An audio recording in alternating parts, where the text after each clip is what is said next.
Wala ka ba napapansin sa iyong mga kapaligiran?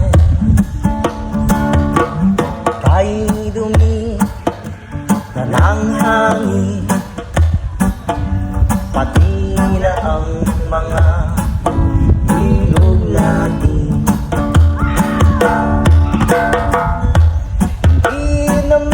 Masama ang pagpunlan at malayo-layo na rin ang ating narating. Ngunit masdan mo ang tubig sa dagat. Dating kulay asul, ngayon naging itim. Ang mga duming ating kinalat sa hangin, sa langit wag na natin paabutin.